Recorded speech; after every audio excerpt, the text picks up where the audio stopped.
Hello dear students, welcome to our 8th class. यह आपकी हिंदी की बुक जिसका नेम है वसंत। इसका चैप्टर नंबर 2 हम स्टार्ट कर चुके थे जिसका नाम था लाख की चूड़ियाँ, और इसके टोटल 5 वीडियोस आप देख चुके हैं। और आज जो मैं आपको कराने वाली हूँ वो है इस चैप्टर का लास्ट वीडियो, यानी कि आप इसको वीडियो नंबर 6 भी बोल सकते हो, लास्ट वीडियो भी बोल सकते हो, क्योंकि इसका अगला वीडियो जो भी होगा वो हमारा न्यू चैप्टर होगा, यानी चैप्टर नंबर 3। इसमें आपको क्वेश्चन नंबर 5 तक मैं करवा चुकी थी। अभी बात है हमारी भाषा की बात। उसमें से देखिए मैं आपको सारा का सारा एक बार करा देती हूँ, और उसमें से आपको नोटबुक में क्या करना है वो मैं आपको बता दूँगी। ओके, तो आइए देखते हैं क्या है इसमें। भाषा की बात। भाषा की बात में देखिए, भाषा की बात यानी भाषा में थोड़ा आपको डीप जाना है, थोड़ा गहराई में जाना है और उसके बारे में हमको बताना है। बदलू को किसी बात से चिढ़ थी तो कांच की चूड़ियों से, और बदलू स्वयं कहता है जो सुंदरता कांच की चूड़ियों में होती है लाख में कहाँ संभव है। यानी बदलू को किस बात से चिढ़ थी? कांच की चूड़ियों से।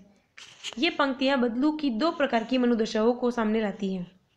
बदलू की 2 प्रकार की मनोदशाएं हैं, देखिए कौन कौन सी। दूसरी पंक्ति में उसके मन की पीड़ा है,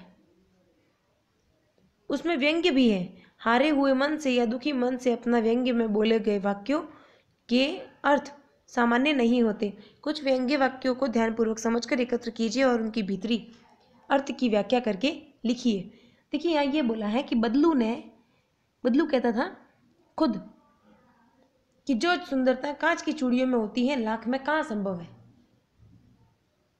एक तरफ तो वो कह रहा है कि मुझे कांच की चूड़ियाँ बिल्कुल पसंद नहीं है, उसको चिढ़ है, और ऊपर से वो कह रहा है कि कांच की चूड़ियों जैसी सुंदरता लाख की चूड़ियों में कहाँ होती है।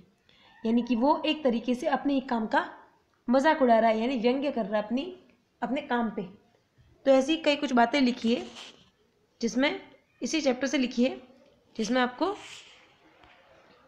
व्यंग्य दिखता हो। तो व्यंग्य वाले वाक्य हैं, शहर की बात और है लला, वहाँ तो सभी कुछ होता है। यानी कि मजाक उड़ाने वाली जो बातें हैं उसमें देखिए, तो उसमें बोला था एक तो लेखक को बदलू काका ने कि शहर की बात और है लला, वहाँ तो सभी कुछ होता है। तो शहर और गांव की परंपरा तथा रीति रिवाजों में बहुत अंतर होता है। शहर की परंपरा और रीति रिवाजों में खुलापन होता है, वहीं गांव की परंपरा और रीति रिवाज मर्यादित होते हैं। इसका प्रमुख कारण शिक्षा और पिछड़ेपन का होना होता है। फिर है लाख की चूड़ियाँ पहने तो मोच ना आ जाए। क्या कहता है वो? बदलू काका कहते हैं कि लाख की चूड़ियाँ पहने तो कहीं मोच ना आ जाए इनको। तो अर्थ है कि लाख की बनी चूड़ियाँ मजबूत होती है, ठोस होती हैं। ये चूड़ियाँ हाथों में पहनने पर भारी प्रतीत होती हैं, जबकि कांच की चूड़ियाँ अपेक्षाकृत हल्की होती हैं। शहर की महिलाओं की कलाइयाँ ग्रामीण महिलाओं की अपेक्षा नाजुक होती हैं, इसलिए वे लाख की चूड़ियों का भार नहीं सह सकती।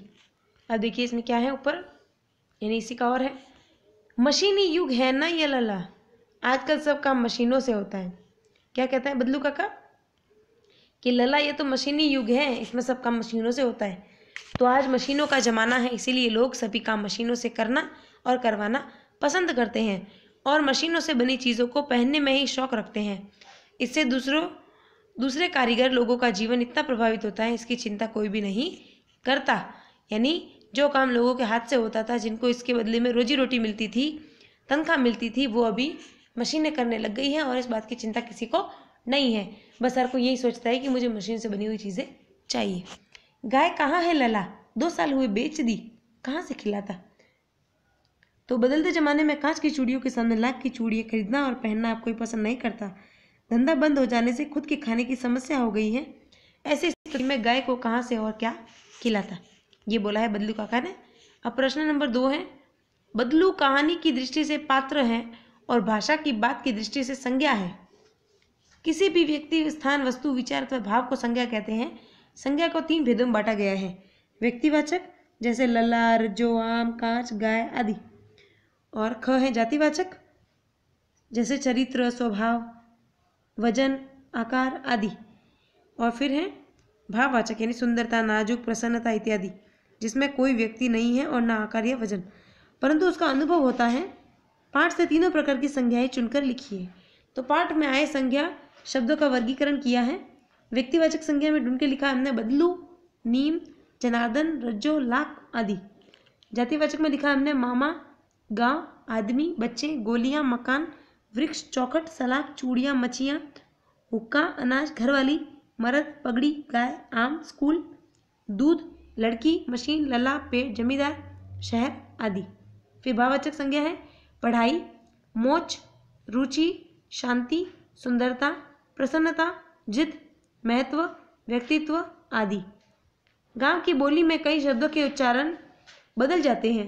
कहानी में बदलू समय को या वक़्त, उम्र को उम्र कहता है। इस तरह के अन्य शब्दों को खोजिए जिनके रूप में परिवर्तन हुआ है। तो मर्द, मर्द यानी मर्द, बखत, बखत यानी वक्त, अंजुली, अंजुली यानी अंजलि, और उम्र यानी उम्र। तो ये है आपके इस चैप्टर की लास्ट एक्टिविटी, यानी कि आज जो भी आपको कराया है वो चैप्टर के लिए लास्ट है। अगला जो वीडियो होगा उसमें आपको नया चैप्टर कराया जाएगा, यानी चैप्टर नंबर 3, तीसरा पार्ट आपको कराया जाएगा। अभी आज का होमवर्क जो है उसमें आपको क्वेश्चन नंबर 1 नहीं करना है, हाँ पढ़ना ज़रूर है इसको। ये देख लीजिए, क्वेश्चन नंबर 1 पूरा यहाँ तक है, नीचे तक।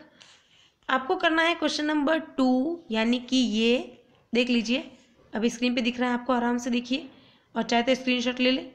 ये पूरा क्वेश्चन नंबर 2, और ये हो जाने के बाद ये क्वेश्चन नंबर 3 जो सबसे नीचे है, ये देखिए, सॉरी, ये देखिए। Okay, thank you.